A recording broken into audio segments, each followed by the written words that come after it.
진행하겠습니다. 안녕하십니까. 에코아의 김철주입니다. 먼저 오늘 이런 뜻깊은 자리를 마련해주신 유기산업 박대건 대표님께 감사의 말씀을 드리고요. 저희 에코아이는 윤승진 부장님께서 설명하신 배출권 거래제를 활용해서 지금 현재 한 2천만 톤 이상의 온실가스 배출권을 거래 등록한 실적을 가지고 있는 회사입니다. 요새 보면은 이 바이오차에 대해서 많은 관심을 가지고 있다는 걸 현장에서 많이 느끼고 있습니다.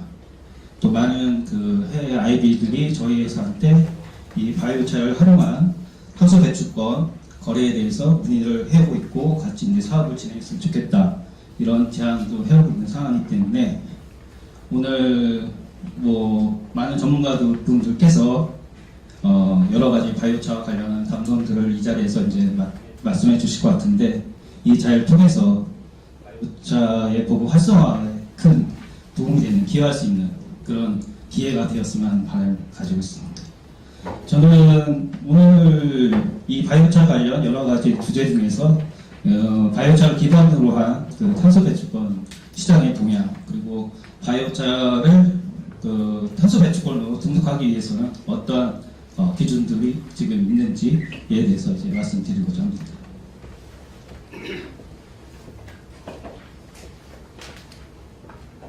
앞서 말씀드린 것처럼 지금 많은 그 기업들 또 전문가들 뭐 국가기관 정부에서 바이오차를 주목하고 있는데요.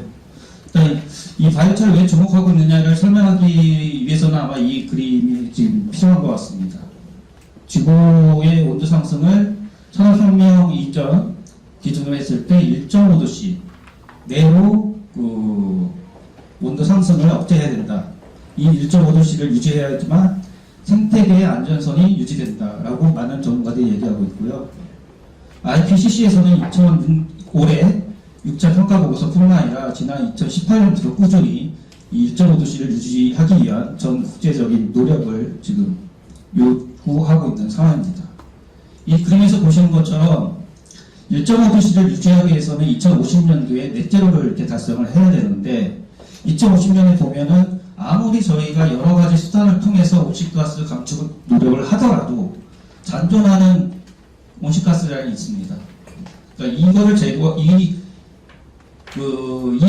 그러니까 남아있는 이 잔류된 이 온실가스를 넷제로 순수하게 0으로 만들기 위해서는 이 제거 기술이 있어야만 2050년도에 넷제로가 달성할 수 있다. 따라서 앞으로는 기존의 온실가스 감축 노력에 더해서 탄소를 제거할 수 있어.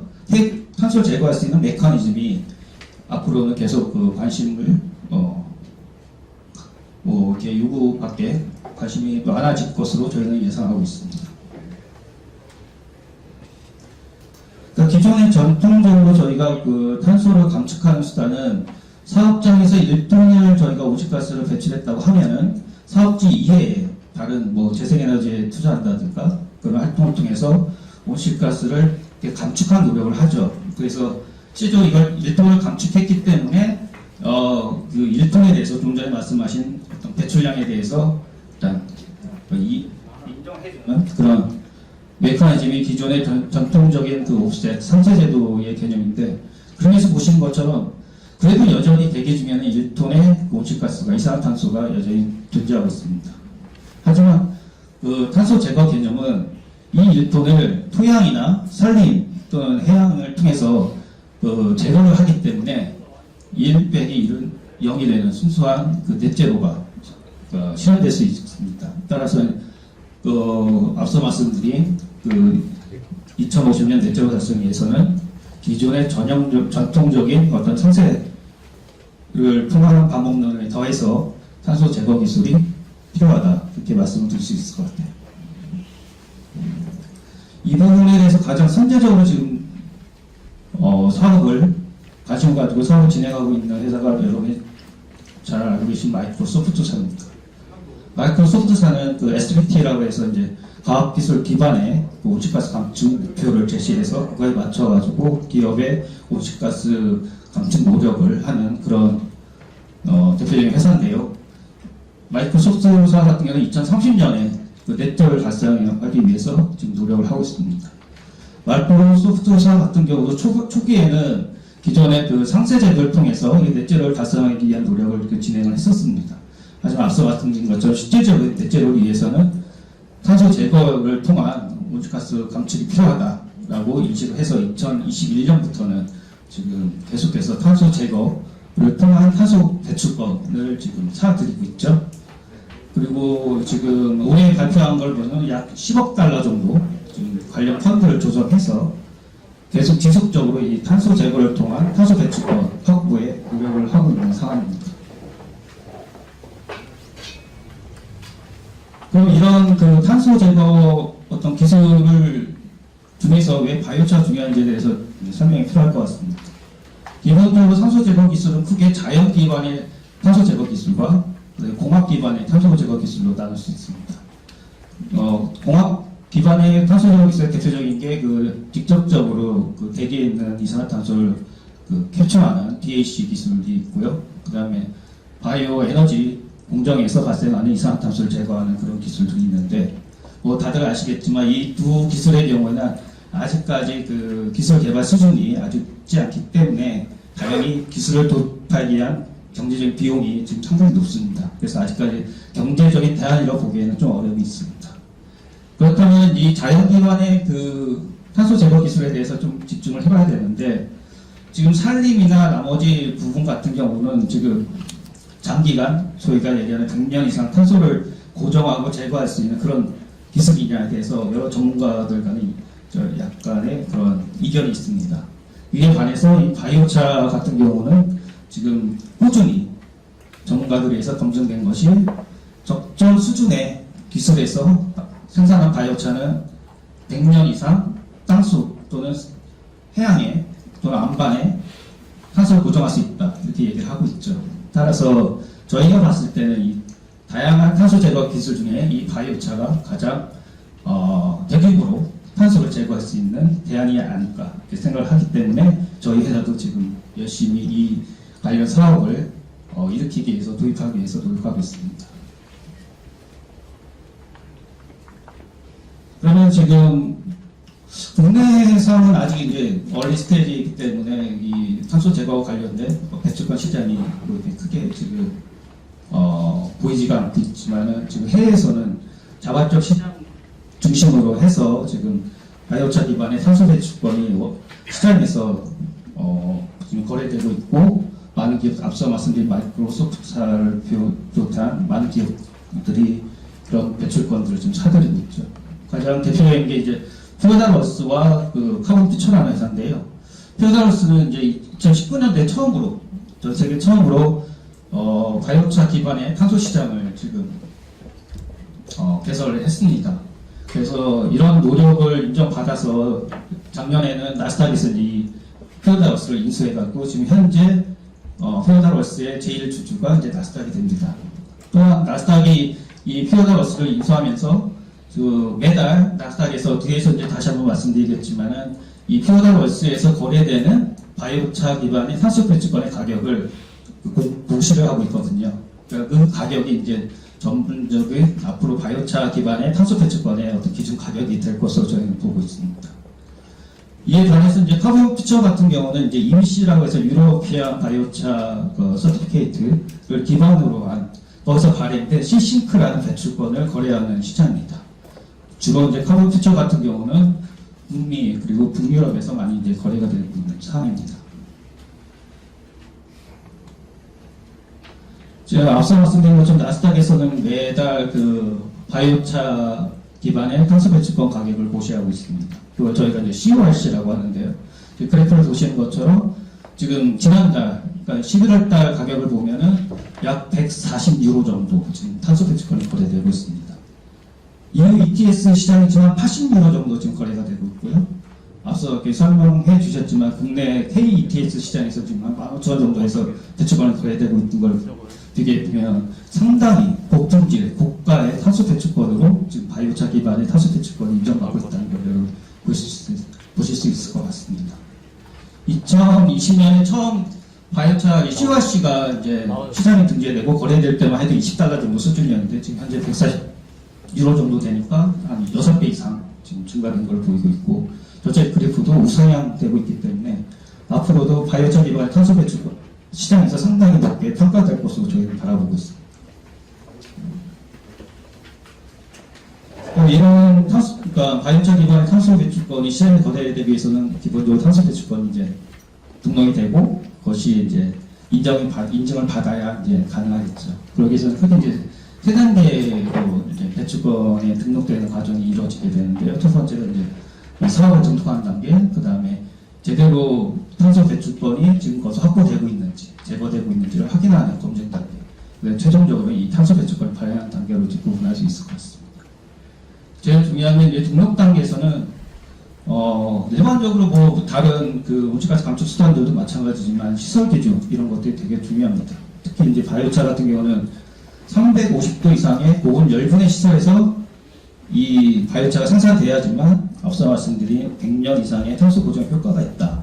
그렇게 전문가들이 얘기하고 있기 때문에 350도 이상 유지되지 못하는 열분의 시설에서 발생되는 바이오차는 사실 국제 스탠다드에서는 바이오차를 인정을 못 받고 있는 상황입니다.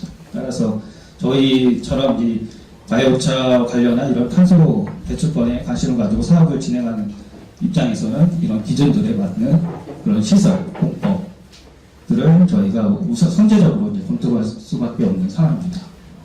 그 원료 조건도 지금 아무거나 바이오매스라고 해서 아무거나 다 저희가 쓸 수 있는 것이 아니고 폐기물로 저희가 누구나 인정할 수 있는. 그래서 저희가 이거를 바이오차를 만들면은 그냥 자연적으로 그 분해되면서 CO2가 발생하는 할 수밖에 없는 그런 원료를 대상으로 해서 저희가 바이오차를 만들어야지만 또 이 탄소 배출권이 가능하고요. 근데 검증 단계에서도 앞서 말씀드린 저 시설 기준이나 원료 기준이 뭐 그렇게 처음에는 설정이 됐다 하더라도 운영 과정에서 그 조건을 만족하지 못한다면 그 역시 바이오차로서 인정받기 어렵겠죠.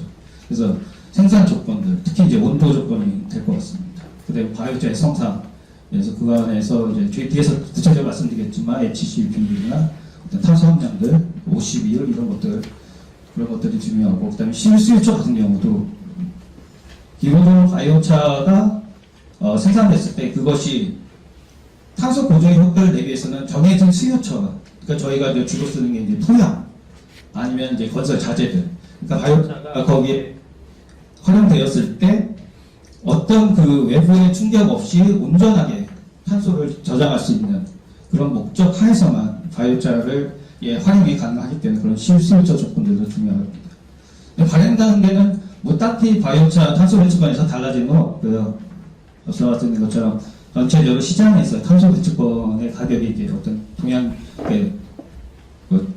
등락이 있기 때문에 그거에 맞춰가지고 적절한 시기에 저희가 뭐 배출권을 시장에다 내놔야 된다는 것들. 그 다음에 아직은 아니지만 여하튼 간에 그 파리협정이 이제 본격화되는 2025년 이후에는 일단 국제 감축 사업이 이제 본격적으로 진행될 것으로 보입니다. 저희가 볼 때는 바이오차 같은 경우는 아직까지는 자발적 시장에 제한돼서 거래되고 있지만 2025년 이후에는 의무 규제 시장에서도 바이오차가 되게 중요한 온실가스 감축 수단으로서 거래될 것으로 보이거든요. 근데 그게 국제적으로 서로 그 양국이 그 협력을 했을 때는 상호노정이라 해서 국가 간에 그 발생한 탄소 배출권을 서로 이제 배분하는 그런 절차가 필요합니다. 그런 것들도 발행 단계에서는 중요한 이슈가 될 것으로 저희는 판단하고 있습니다. 앞서서 그러니까 바이오차 기반의 탄소 배출권이 거래되는 두 시장을 설명드렸는데 그 두 시장에서 이 바이오차가 거래되기 위해서 기본적으로 탄소 배출권이 나와야 된다라고 말씀드렸습니다. 그러면 지금 현재 발행되고 있는 바이오차 기반의 탄소 배출권은 어떤 것이 있느냐에 대해서 이 슬라이드에서 지금 설명을 드리고 있는데 크게 세 가지로 저희가 보고 있습니다. 아까 그 커먼 퓨처에서 주로 거래되는 EBC 기반의 C싱크, 그 다음에 페더럴스. 페더럴스는 자기네들이 마켓플레이스이기도 하지만 스스로가 탄소 배출권을 발행하고 관리하고 운영하는 기관입니다. 그래서 자체적으로 CORC라는 그 배출권을 지금 발행하고 있고요. 그 다음에 여러분이 가장 많이 이렇게 뒤에 읽으실 것 같아요. 베라라고 해서 지금 거의 그 좀 자발적으로 배출된 탄소 배출권이 이제 10억 VCU 10억 톤 정도의 지금 배출 관리 실적을 가지고 있는 베라에서 VCU라고 해서 이제 배출권을 발행하고 운영하게 되는데 베라 베라 같은 경우는 이제 2022년도, 그러니까 올해 8월에 이 방법론이 등재됐기 때문에 아직까지 시장에서 베라 기반의 VCU가 거래된 실적은 없습니다. 그래서 대부분은 지금 CURC나 CC크 형태로 이제 거래되고 있는데, 이 세 가지 그 배출권에 대해서 이제 거의 뭐 비슷하다고 볼 수 있지만은 그나마 차이가 있는 걸 좀 설명을 드리면은, UC 같은 경우는 바이오가 생산되는 단계, 그러니까 그 팩토리의 게이트까지만 해서 CC크가 발행이 되고요. 그 이후에 활용되는 측면은 이제 브로커라는 전문 기관이 여기 들어오게 됩니다. 이 브로커가 그걸 추적해서 그 이후단, 후단, 공장에서 바이오차 생산된 이후에서 발생되는 생산한 어떤 비즈니스 활동을 통해서 추가적으로 배출되는 탄소량 온실가스를 감안해가지고 최종적으로 이 크레딧을 계산하게 됩니다. 근데 피어달 워스 같은 경우는 앞서 말씀드린 것처럼 지금 가장 그 활발하게 거래되고 있는 그런 탄소 배출권인데, 여기 같은 경우는 이제 정과정 평가라고 해서 이제 LCA를 그러니까 반드시 수행을 해야 됩니다. 그래서 전체적으로 보면은 사업 처음에 크레딧 단계에서, 그러니까 바이오차 폐기물 나오기 전에 그 바이오매스 자체가를 그 저희가 컬티베이션 하는 단계서부터 해서 최종적으로 바이오차가 그 최종 수요처에서 활용된 정과정을 평가해서 그 정과정 평가를 통해서 온실가스 감축량을 이제 계산하게 되고요. 베라 같은 경우는 지금 뭐 나머지 것들은 좀 비슷한데 좀 차이 있는 게, 이 적용 기술을 보면은 그 토리팩션이나 하이드로스더멀 그 카보나이제이션, 그러니까 반탄화 공정, 그 열수탄화를 적용 기술에서 배제를 하고 있습니다. 뭐 이 두 기술이 배제된 여러 가지 이유가 있겠지만 저희가 볼 때 가장 중요한 건 이게 저온 탄화거든요. 계속 저희가 반복적으로 말씀드린 것처럼 350도 이상의 열분의 조건을 만족하지 못하는 그런 탄화 기술이기 때문에 이 두 기술을 적용한 바이오차는 베라에서는 인정하고 있지 않습니다. 이 부분이 좀 다른 여타 기술들과 조금 차별하기보다는 좀 구체적으로 어떤 제한을 뒀다, 그렇게 저희는 판단하고 있습니다. 이 세 가지 그 탄소 배출과의 또 공통점이 있죠. 그래서 보신 것처럼 HC 비율을 0.7 미만으로 해야 된다. 그러니까 0.7 미만으로 해야지만 100년 동안 그 보존된 탄소가 대기로 다시 배출되지 않는다라고 이제 얘기를 하고 있습니다. 제가 이 바이오차에 관심을 가지면서 국내에서 지금 시판되고 있는 바이오차의 성상을 한번 이렇게 궁금해서 이제 찾아봤더니 모 대학에서 이렇게 논문을 썼더라고요. 근데 그걸 보니까는 시판되고 있는 바이오차에서 완겨를 베이스로 해서 만든 바이오차 몇 가지를 빼고는 대부분 0.7을 초과하는 그런 결과를 봤습니다. 이런 국제적인 스탠다드가 이 HCB를 0.7 미만으로 하고 있는 상황인데도 아직까지 국내에서 0.7 초과하는 바이오차가 거래되고 있다는 것은 저희가 좀 깊이 있게 고민해야 되고, 뒤에서 다시 한번 말씀드리겠지만 정책, 제도를 만드는 과정에서 반드시 이 부분은 저희가 짚고 넘어가야 되지 않을까 이렇게 판단하고 있습니다.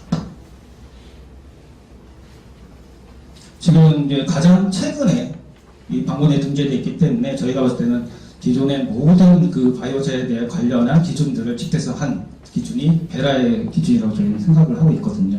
그래서 여기서는 베라에서는 구체적으로 어떤 기준을 지금 제시하고 있는지를 좀 설명을 합니다. 말씀드린 것처럼 350도 이상의 열분의 시설이어야 되고, 반탄화나 열수탄화는 탄화 공정을 통해서 발생한 바이오차는 여기서 인정되지 않는다는 거. 그 다음에 기술 수준을 여기서 좀 구분했거든요. 하이테크랑 로우테크를 했는데, 하이테크로 해야지만 좀 더 많은 배출권을 인정받는 그런 방법론을 제시하고 있습니다. 원료 기준은 앞서 말씀드린 것처럼 이제 기본적으로 바이오매스 폐기물을 이어야 된다는 거고요. 그래서 좀 재미있는 거는 일단은 그 바젤 협약 이런 것도 있지만은 폐기물의 국가가 이동은 되게 좀 전 세계적으로 제한하고 있지 않습니까?